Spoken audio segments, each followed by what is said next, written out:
A Eliane escreveu: eu conheço alguém que tem e não sabe. Eu também não vou falar, só indiquei terapia. É que se a pessoa não sabe, Eliane, às vezes não é um problema para ela, ou talvez não é o maior problema dela. Então, é quase como se fosse, quando virar um problema, é que talvez a pessoa pode se ofender se você quiser ajudar a pessoa falando para ela isso, e ela pode pegar como uma ofensa. A Mali escreveu: mas é bom lembrar que existem os analfabetos emocionais. Conheço muitos. Então, mas é que a questão-chave é que se você tentar educar os analfabetos emocionais, você pode criar um problema se a pessoa não estiver aberta e se ela não tiver pedido ajuda. E se a pessoa estiver receptiva e ela perguntou e ela está buscando ajuda, faz sentido você compartilhar a sua experiência ou as mudanças. Às vezes ajuda você compartilhar a sua mudança, o que você fez, que você vivenciou, a mudança que você teve. Então, você falar da sua história, do que você vivenciou, da mudança que aconteceu, da sua experiência, a sua história pode impactar a pessoa, diferente de dizer para a pessoa o que fazer. Você tem isso e você tinha que fazer o passo 1, 2, 3 e 4. Isso normalmente não conecta, as pessoas se conectam com histórias. Então, pode ser que uma forma de ajudar as pessoas, que se encaixa ali como a Marli falou, de analfabetos emocionais, pode ser contar a sua história. Por exemplo, eu tinha essa dificuldade, fiz esse caminho, daí eu aprendi isso e aquilo, eu apliquei. O importante é eu aplicar.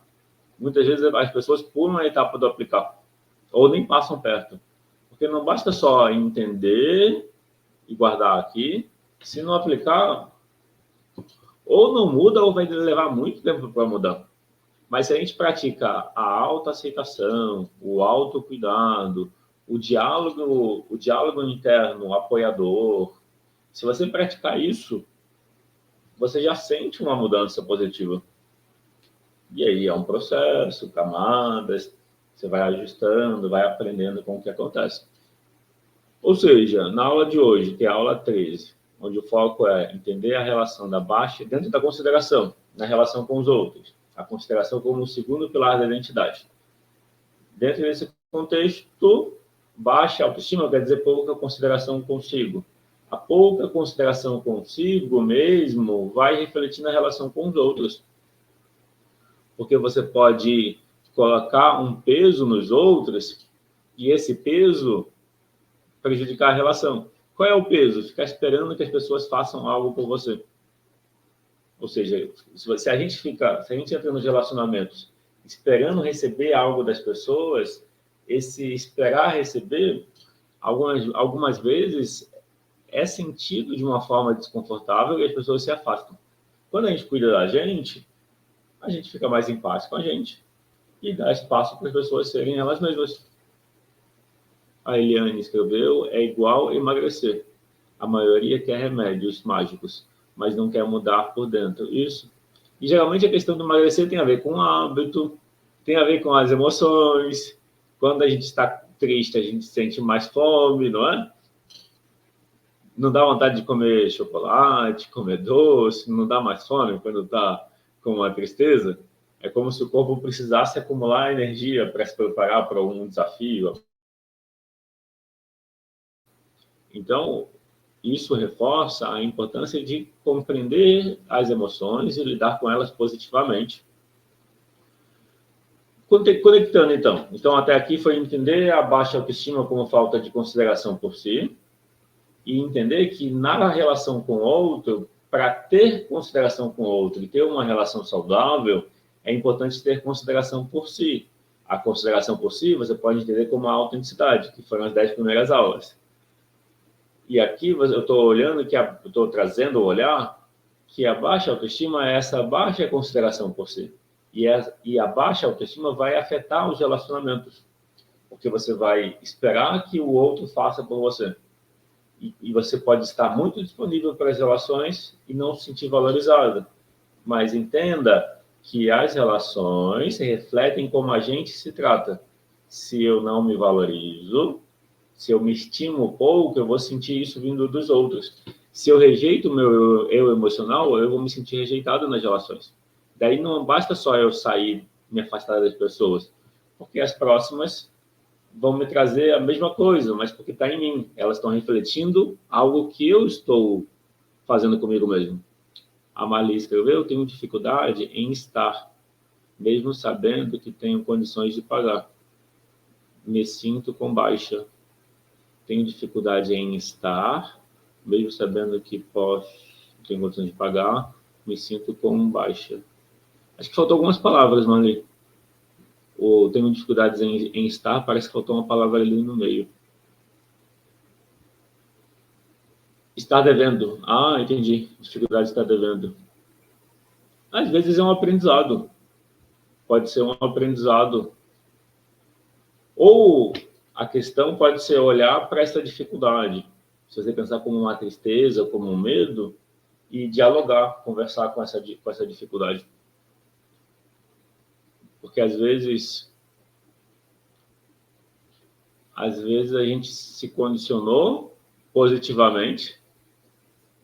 A Catarina perguntou: como posso fazer para não me incomodar com as críticas dos outros? Ah, boa pergunta, Catarina. Normalmente a gente se incomoda com a crítica dos outros porque a gente se critica. Por exemplo, aquilo que você fala para você. Se você puder comentar, você se julga, se critica, se cobra muito? No geral, quando você é muito exigente com você, a crítica dos outros incomoda muito. Esse é um primeiro passo.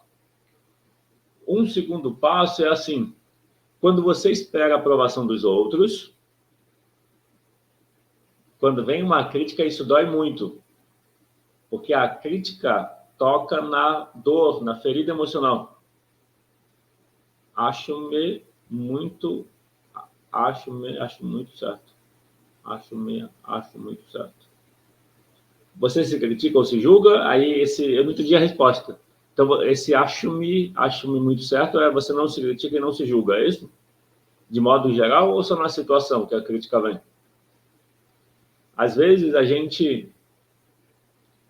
O que eu estou trazendo assim, de modo geral, se você é exigente com você e quer fazer as coisas da melhor forma, né, muito certo, quando vem uma crítica, você pode entendê-la como uma injustiça, uma crítica sem fundamento, e aí pode doer por isso. Acho sempre estou certa. Então, o achar que está sempre certa pode ser... Catarina, você conhece o livro As 5 Feridas Emocionais? O acho que estou sempre muito certa pode ser que você se esforça muito para estar muito certa o tempo todo. Isso é uma das feridas emocionais, é a rigidez. A pessoa rígida faz tudo certo para não ser criticada, porque a crítica é uma injustiça. Então, a dor da injustiça que a gente sentiu na infância, para não sentir de novo essa dor da injustiça, a gente quer fazer tudo certo. Isso é uma rigidez, é uma exigência muito grande com a gente. Quando vem uma crítica, toca nessa dor na gente.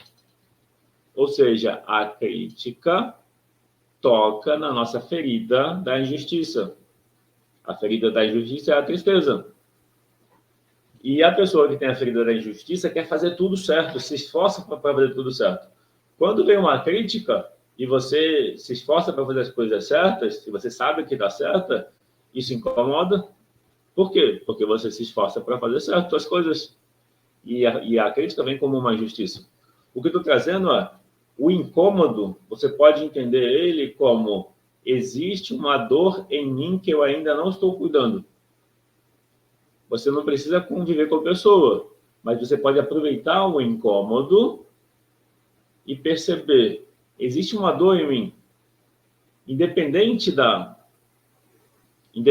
do que a pessoa falou, você não é obrigado a conviver com ela, mas se você só se afasta da pessoa, você não necessariamente está cuidando da ferida.